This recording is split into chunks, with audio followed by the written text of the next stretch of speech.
Hey, what's up, Roxstars? It's Rox with a little bit of talk about what's at the top of the blog. So let's brokenness feeling like sin, now no breath, low dollar. Used to be left on red, now all the girls go holler.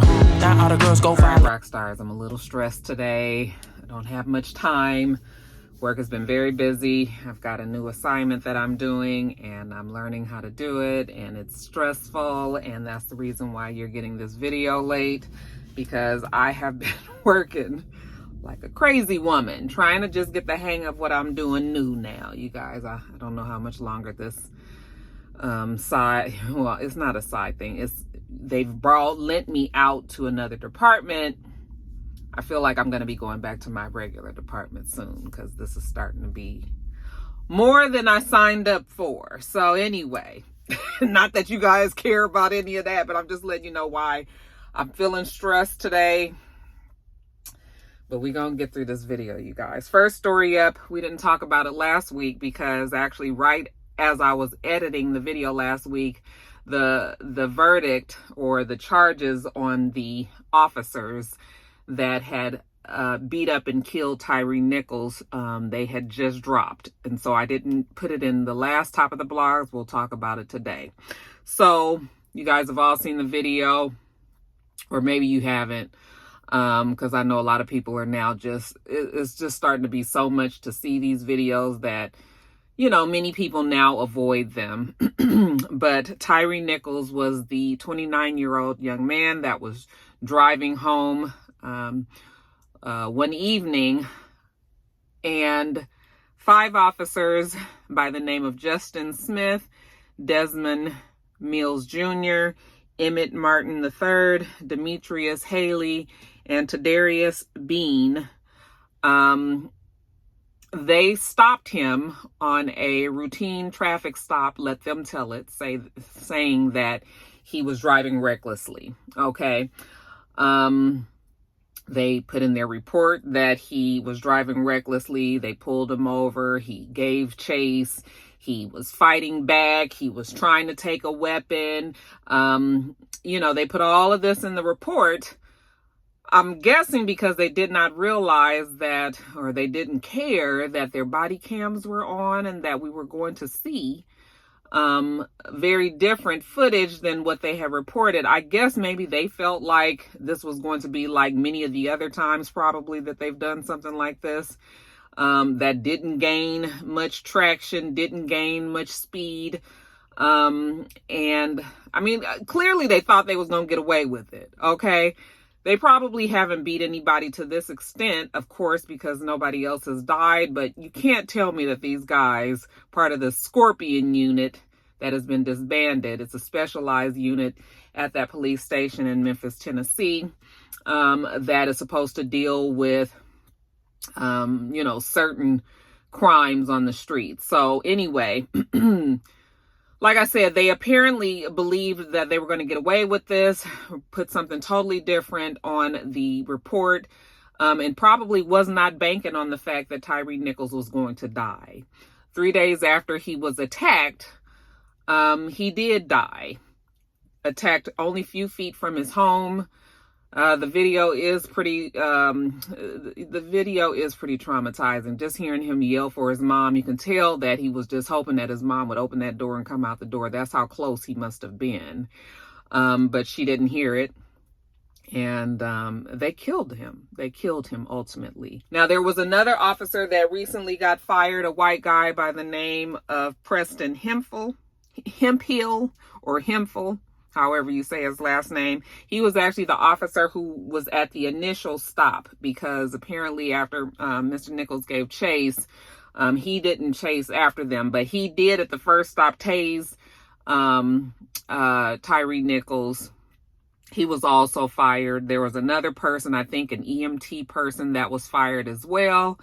We don't really know what that person's involvement was and everything, but I mean, it's looking like anybody that's attached or connected to this case is probably going to at least be on suspension until this investigation is done. All of those people that I've named have bonded out. I believe their bail was set between $250,000 and $350,000. They've all paid that. You guys know it's 10% of that. and they are now loose. Now, not loose, free. But hell, the way they acted like some damn animals, you could say loose. Now, 4 of those 5 officers have been in trouble before. Haley, Martin, Mills, and Smith, okay, they were reprimanded or suspended for their failure to report when they used physical force, a failure to report a domestic dispute, damages sustained to their squad cruisers. They've all have these things in their files. Apparently, Bean did not have any reprimands in his police files, but yeah, you guys, it's just just another time where a mother has to bury her son at the hands of the people that we think are supposed to serve and protect us. Okay, it's an extra slap in the face that these police officers were black, and it's just actually quite disappointing to know that. But it's not surprising.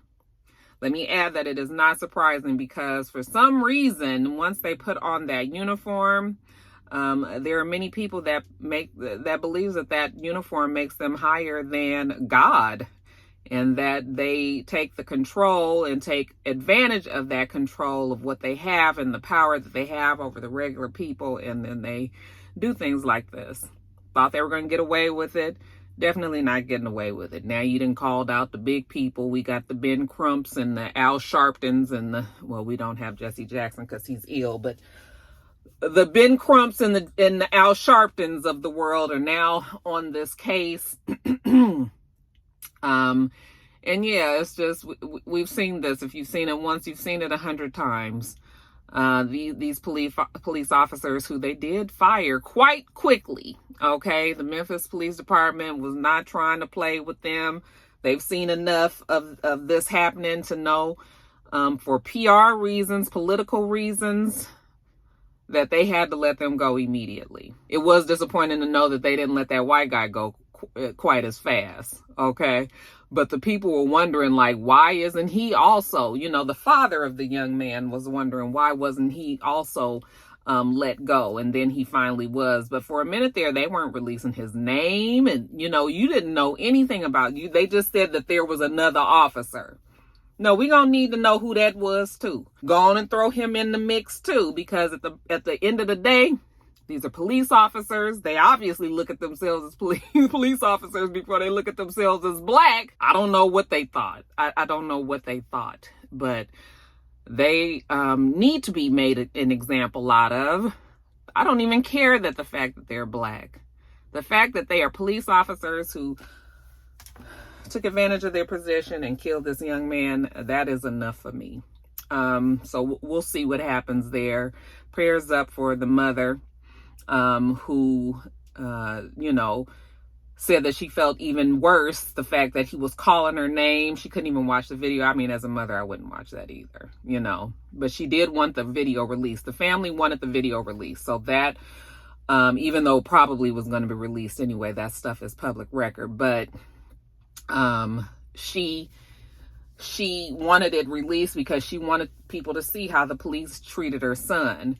But the fact that he was calling her name and that she was just a closed door and a wall away from her son, I can't imagine what that woman is going through. And the fact that because it's become such a media sensation, she can't even mourn.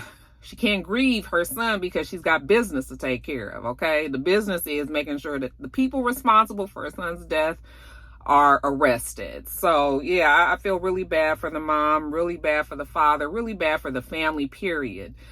He was a father, and now he has a child that will grow up without knowing who their father was because the baby, the child is a little baby. It's a new baby, okay? So, yeah, our prayers are up for everybody involved there, and hopefully the police will pay everybody that was involved. Many of them are saying that there were levels to the involvement of the crime. And I mean, yeah, I can see that. I could imagine that was probably true. I mean, the person that filmed the video, or the person that wore the video, he was so fucking out of breath from chasing Nichols But he made sure that he got in there once he was able to catch his breath. He made sure that he got in there and beat the man with his baton. And even told him, "I'm about to beat your ass with this baton." It was very, very sickening. But again, not super surprising. Disappointing though that they were black. But like I said, many people believe that they're blue when they're police officers. So now the blue men will be charged and pretty possibly going to jail for a long, long, long time. Okay, now there's been many stories going around. I even tweeted because Mr. has sent me a story saying that one of the guys that was responsible for beating him up and killing him was supposedly seeing. Tyree was supposedly seeing one of the police officer's ex-girlfriends. Okay, and that was the reason why he beat up Tyree Nichols. I believe the family has debunked that, said that that is not true. Somebody made that up in the many stories and rumors that go around. So at least we know that that is not true. Thank goodness, because I was like, please don't tell me that that shit is true. They're saying that it's not true. But yeah, there's a lot of stories and a lot of people, pundits, your social media police, and investigators and things that will say the reasons why it happened. We don't really know why any of this happened yet. They have not released any motive. I mean, it could just purely be the fact that these men felt like they had the power and wanted to take it out on somebody. I mean, he did get a hold apparently of the pepper spray. He did get a hold of apparently of their pepper spray and spray them, which was why everybody was coughing and out of breath and probably very frustrated I don't know if he got a hold of the pepper spray, but they while they were trying to use pepper spray on him, they also got pepper sprayed. If anybody has even been around pepper spray, you know that shit chokes you out. You can't breathe, your eyes water, you're breathing, all of that is off. So because you're frustrated about that, they probably took it out on him as well. But other than that, that don't seem like a reason to kill somebody to me. Okay. And I don't know what people think, but you can't just hit somebody and kick them all in the head and shit 5 and 6 times and expect them to survive. Do you really think that somebody can take that? It's ridiculous to me. Okay. But very, very sad. Hold on one second. It's the FedEx man. When y'all hear blue, he ready to get him. Oh, did I just put my jeans here? My jeans just tore getting back in the car. Okay. Now, getting back to the story. So, your resident idiot, Jason. I mean, do I feel like I want to even talk about Jason Whitlock? He's like Candace Owens. It's just, he's so tiring.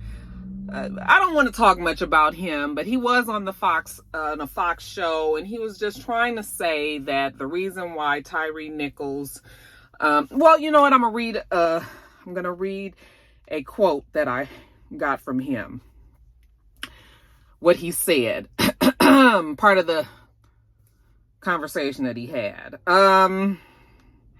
This is a story about a young black man and their inability to treat each other in a humane way. Everybody involved in this on the street level was either 24 to 32 years old.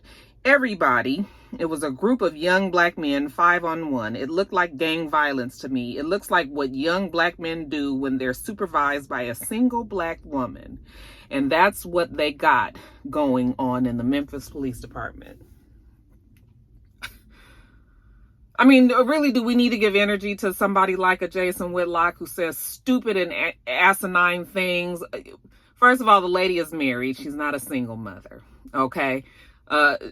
He is a grown man, 29 years old. These men are police officers who took advantage of their position and power and killed him. Who said anything about a gang, even though that Scorpion unit could, I guess, be classified as some sort of, police department gang or whatever, disguised as a community outreach type of program in the police department, but that's neither here nor there. What I'm saying is for him to say something stupid like single mothers turn out criminals. First of all, Tyre Nichols wasn't even doing anything illegal. So that right there is an innocent man that was being attacked. And how, pray tell, is that the result of being a product of a single mother? It's just stupid. It's just dumb, and Jason Whitlock gets on my nerves, and I hate when, people say stupid things just for sound bites and clicks and likes. And, we already know that the Jasons and the Candaces of the world only do things to piss off the Black people and make themselves feel important in the extreme right political world. I don't have time for it. We all know it's stupid. Single mothers are not responsible for the criminals in this world. Okay. And I don't even want to talk about it no more, you guys. Anyway, like I said, prayers up to Tyre Nichols, his family, and hopefully everybody that was responsible for his death in whichever way will pay. And when we know more, I'll let you know. All the fake friends gon' pile up. I need peace to borrow. Get that shit right back tomorrow. Somehow all the fans you guys, next story up. So, look. Beyonce on Wednesday, announced that she will bring her Grammy-nominated album, Renaissance, to cities across Europe and North America between May and September of 2023, you guys. It is a concert that is going to be out of this world. Everybody is excited. The picture she posted was beautiful. I was just like, you better do it, bitch. She hasn't had a concert in 6 years. Well, we're not counting the Dubai thing, okay? But we're talking about a tour, for a new album. We haven't had a concert in 6 years. And so the people are especially excited about this. A lot has happened in 6 years, too, you guys. We've had the pandemic. Social media has blown up into just something totally different than what it was pre-pandemic. And the people are in a fucking frenzy. When I tell you how confusing, first of all, y'all, I swear, I think I have aged out of the damn concert ticket buy-in process. Because I was like, bitch, what? The fuck is why I feel like I need to go to a class to try to get these goddamn tickets. I will never understand, because listen, I used to just go on the website, Ticketmaster, pick out my seat, buy a damn ticket. Apparently that is not the way that it is done any longer. Okay. Because we have certain celebrity musicians, music artists, I should say, your Beyonce's, your Taylor Swift's, your, these huge name people that have a big draw. You don't just buy their tickets, apparently. Okay. We already saw the disaster that happened with, when Taylor Swift bought, when Taylor Swift's tickets went on sale. I mean, they crashed a Ticketmaster site, and they said Live Nation was all about usurping all of the sales. And I mean, it was a huge mess, so much so that the government has stepped in, and they're saying that something needs to be done. We already know that the bots get in there. They buy up all of the fucking tickets, or these resellers, these reseller robots buy up all the tickets historically, then resell them at a huge, huge markup where the average fan can't maybe afford. And yeah, it's become so out of control with the market that I guess Beyonce and her team was like, bitch, now y'all ain't fixing to do this. Okay, we about to make it seem like you gotta pass a damn Scantron test to get these tickets. And I was just like, I just want to see Beyonce. I've never been to a Beyonce concert. I said that I would try to go on this Renaissance tour, even though that is not even my favorite album, but I do enjoy the album when I do get around to listening to it, which isn't often. But, I wanted to be a part of something. I wanted to be, I wanted to do this thing. And, y'all, I just was like, I got to sign up for what? Now, what is this Beehive Fans Plus, City Group. Why I got to sign up for anything? As soon as they said I had to sign up on Ticketmaster, then I went on Ticketmaster and they said something about Live Nation, and I was just like, I guess I'm not never gonna make it to a Beyonce concert if we gotta go through all this. Okay, because bitch, I'm too old. I'm too old to be trying to figure the shit out. The only way that I would go is if somebody bought a ticket and then they say, hey, Roxanne, here is a ticket for you. I'd even buy the ticket from them, not at no, absorbently, I'm not buying no $600 ticket. Like, I'm not that big of a fan to be paying for anybody. Not just Beyonce. I mean, I'm talking about anybody. I'm not paying $600 for a ticket. That's just not my bag. I'm just not doing that. I don't know how else I would make it to the. I don't know how else I would make it to it. Now I am going to log on Monday because that's when the tickets actually go on sale for the general public. I'm imagining that that's going to be nothing short of a disaster on my end, and I don't have much faith in the fact that I'll get the tickets, but I'm gonna try. But that pre-sale shit, I was just like, bitch. When I saw all them directions and, all this shit I was like, and then who got a damn Citigroup card? What the fuck I get an American Express for? Because I used to think that American Express was the one that used to get all of these extra perks and shit. Who got a damn Citigroup? I was like, fuck, I got this American Express over here. If I can't get these tickets on the hookup like they used to be, so that was the other thing. And I was just like, But you guys, the tour is coming. Like I said, Europe, North America, they say it's opening in Stockholm, and it is going to wrap the whole thing up in New Orleans. Those of you who are Beehive members, you guys tell me historically. Now, I ain't never seen this kind of a frenzy, but like I said, social media is totally different than it used to be. So social media also is responsible, I think, for hyping these kind of things up. I need somebody out there to tell me exactly, do I have any chance of getting a damn ticket on Monday? I mean, I'll get up at the required times and be logged in and all of that. And then if I do get logged in, how much these damn tickets gonna be? Because now I've seen different people say different things. Some people have said, no, Beyonce's tickets usually are not high. It's the resellers and the people that get a hold of the other tickets are the ones that jack the prices up. But she actually places her tickets very affordable for fans, unless you're trying to be down there on the floor, which I ain't trying to do, bitch. I'm fine with up in the rafters, okay? But because I'm just trying to be in the room, right? But y'all just let me know, like, do I even need to waste my damn time is what I'm saying on Monday trying to get these tickets. I would like to go, but yeah, I was just like, what? I'm doing all this for a ticket? I'm not saying that it's not worth it. I'm just telling y'all that I ain't got the bandwidth, especially with the shit that's been going on with work this week, trying to figure out this ticket thing and getting the code and getting in this and so y'all just put me up on game. Just let me know if I need to even hold out hope, or do I just need to be like Roxanne, let it go. I wanted to buy a ticket for me and Jada to go. But, I don't know, y'all. So if anybody out there finds themselves buying a ticket in Atlanta, you can't make it for whatever reason, Roxanne, I'll buy it from you. I'll take it off your hands if you had 2 of them, but I'm telling you, it ain't going to be no ridiculous prices, but I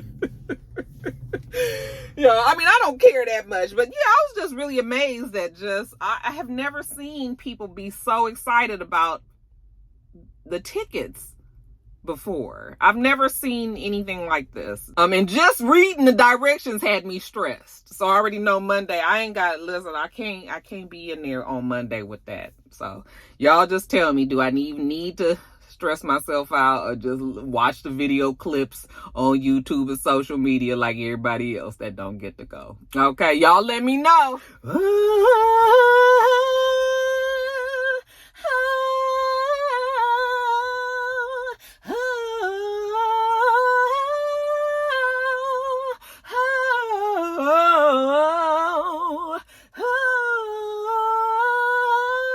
Y'all, if y'all don't stop singing that shit on my damn timeline, I'm over it. yet. I don't even know why that became such a challenge, because I have heard Beyonce do so many more vocal acrobatics.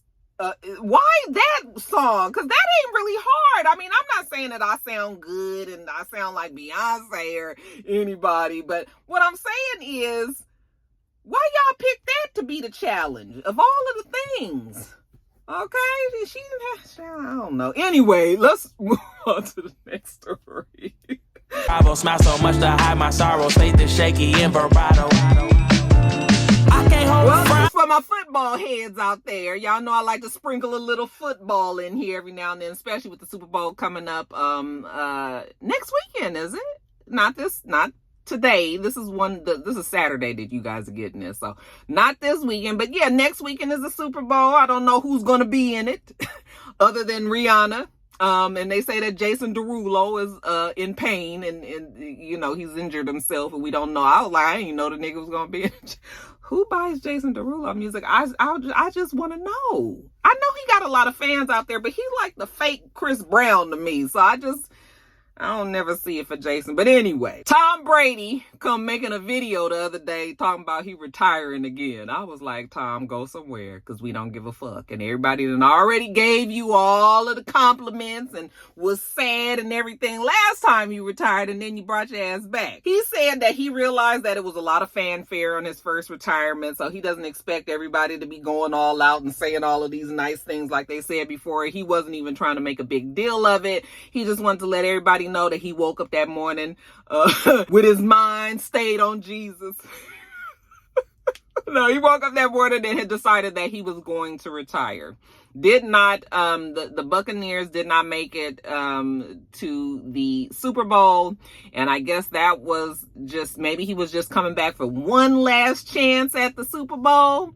Okay, 44 years old. Is that what they said? Yeah, I think they said he was 44 years old. He is the most winning quarterback.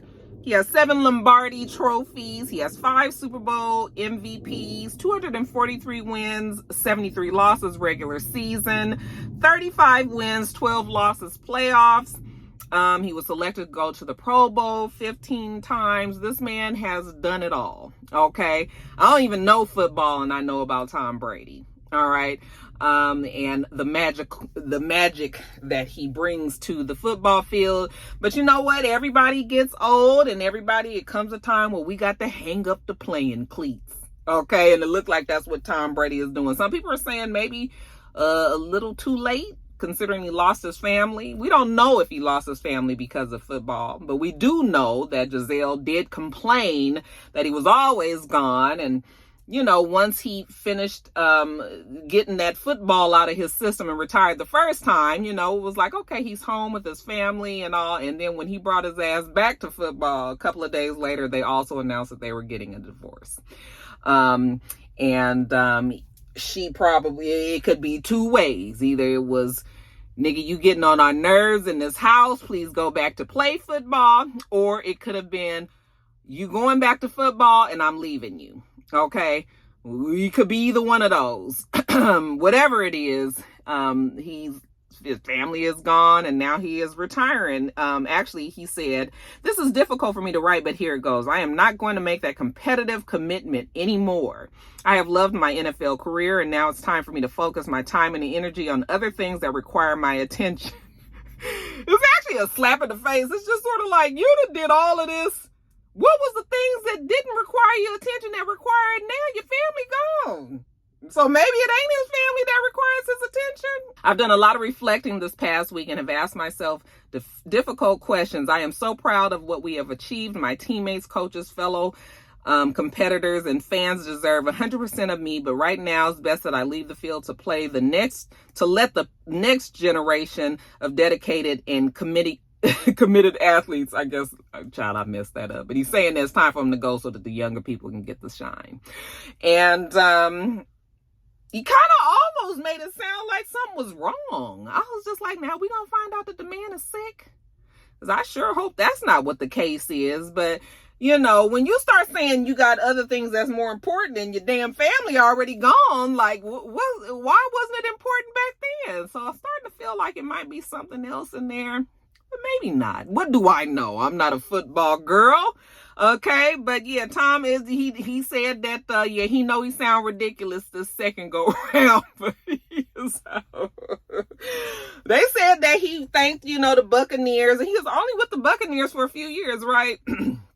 Most of his career came from New England Patriots. Is that correct? Or was it?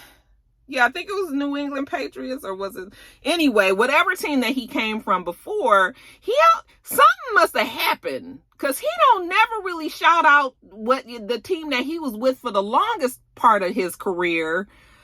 Something like 20 years or something like that, right? Why is it that what exactly happened over there for him to just really be giving it all up to the Buccaneers and not really the people that put him on the map, or the team that put him on the map, and the fans out there? I mean, how did the fans out there, wherever it was, how y'all feel about it? I know I got some Rockstar fans of the team that he used to be on. Like, how y'all feel about the fact that he kind of always kind of curbing y'all? Was there some sort of fallout that I didn't know about? Y'all let me know. But anyway, I gave you guys his stats. The man has done it all. Nothing but respect for Tom Brady and what he's done. But yeah, Tom said, yeah, he out. Okay, deuces. Too long. I can't stay down too long. All right, you guys, next story up. So Nene Leakes was on The Breakfast Club the other day, and Nene was being Nene. I really want Nene to find a job. Okay. Some of the things that she said, yeah, I definitely can agree with. Other things just sound so hateful. She does it because okay, let me just say what I'm thinking. Her comment about her not ever coming back to Real Housewives of Atlanta because it's like starless, it's no need for her now because that is just hateration talk. Okay, that's just hater talk. Bravo has already made it very clear that they have no desire to bring Nene back. So of course you're not going back because they already said that you're not. Okay. Yeah, I would be fine if Nene did come back to Real Housewives of Atlanta. Nene is good TV, definitely good reality TV. Real Housewives of Atlanta being where she came from, like, she would fit in fine. But that ship has sailed. You sued them. You said they were racist. You said that, you did all of this. And now that case is over, now, and then you wanted to go back. You've said a few times, I would go back. It's some things that me and Sheree need to figure out, and her and Kenya need to figure out. Them women are still on the show, so why all of a sudden is it starless? They are still the stars of that show, So it's just sort of like, Nene says things because she knows her fans, the ones that just uphold Nene no matter what, are going to just drink it up and love it. And, oh, that Nene's so shady and she's so funny. And she is. Nene is quick-witted. She's funny. She can be shady. All of that. Okay. But it is kind of disappointing to just see her. What is Nene doing? I know she's had stuff happen. Her son being sick, having the stroke. Greg dying recently. I know she's had a lot of things going on, but it's just sort of like, okay, so now that we've got past all of these things, like, what is Nene doing? She did College, what is it called? College Hill or whatever on BET. I didn't watch that, but some people said it was actually pretty good. I didn't watch though. And to me, BET is below Nene. Like, Nene in her heyday with Bravo, and even when she was doing when she was on New Normal and when she was on Glee and all that, she would have never thought about BET, never. Okay. But when the times get tough, then, you got to tuck tail and do what you got to do. And I'm not mad at her for that, but I'm just saying, like, Nene needs a job because I'm tired of her kind of going around and just talking about these people. For what? Okay. So that part, I was just like, girl, you can cut it out. As far as her talking about people being stars or starless, people being famous or people being stars. I mean, I can agree with her for that to a certain extent. To me, when you are called a star, it's when people who wouldn't even normally be watching the show or something know who you are. So her saying that a lot of the ladies on Real Housewives of Atlanta, you know, now it's just been so many people that have been churned through all of these Real Housewife franchises that even though they're known within the whole Real House franchise and the Bravo, like Ebony said on Breakfast Club, because she came back. Oh, I'm sorry, I'm skipping around. But yeah, there are some people that are very much known, you know, in the Bravo world, but not necessarily worldwide and things like that. Okay, like Candy, I'm worldwide. Ooh, was my mouth too wide? Y'all saw that tooth that was missing? I gotta remember. But yeah, I mean, yeah, like Ebony K. Williams. Okay, I don't know why I'm so disorganized on this story, but during that whole talk, she was talking about Giselle and Robin not being stars. I think that Giselle and Robin, yeah, I probably can agree that they are Bravo celebrities, like Ebony said, but not necessarily like, I'd go by my dad. If my dad would know, although my dad is hard to go by because, I mean, he knows some of the reality shows. I guess what I'm trying to say is, yeah, they might not be like celebrities like Nene, okay? But in their own right, they are stars of their shows, all right? But not no big, huge audience. I don't know. That is all up for discussion to me. But I guess I can agree with her for that. When she was talking about her not knowing who Ebony K. Williams is, yeah, that was just shade. Because it was just like, Nene, now, if you had DM'd the lady like she told us that you did, then, and you guys had a conversation, why would you say you don't know her? All right. What you could say is, yeah, I know who she is, but she's not famous. You know, she could maybe get there because it looks like Ebony now has a court show now and, all, but you know, it's just like these people are not like a household name. Nene is a household name. Vanderpump is a household name, I think. But, you know, a lot of the housewives are just celebrities in their own right within their shows and within Bravo. So, yeah, I agree with Ebony. Ebony is funny, though. I'm wondering, I didn't watch the show that she was on. You guys know that. So I don't know her personality. I've listened to her podcast a couple of times, but that's only because of Dustin. I don't, you know, she's very, that personality is strong. That personality is strong. I don't dislike her. I just don't know her. So I'm just sort of like, okay. But, yeah, I mean, I guess I could agree with Nene about that. But my bigger issue with Nene is just that she needs something to do so that she's not going around even talking about these kind of things. Yeah, I know people ask her these questions, but if she was busy, she wouldn't be even on the interview to answer the questions. And that's what I'm saying. Okay, let's just let Nene go do something. And then maybe, oh, my lunch is almost over, you guys. And then maybe she won't say these kind of things. But, you know, Nene likes these kind of things. She knows what people like to hear and all of that. Even when Ebony had confronted the issue on the Breakfast Club, I saw in the comments on social media, you know, Nene with a whole bunch of laughing emojis and was like, call me girl. Nene is a mess. But yeah, I want Nene to get busy because, child, these you know, these little interviews and stuff can't be paying all the bills. So, you know, let's just figure out what we're gonna do. What y'all think she should get into next? What do y'all think that Nene should do? Y'all leave that below. And don't go back to Real Housewives of Atlanta, because that is, like I said, that ship is sailed. Pain, running from strain, running from things, running from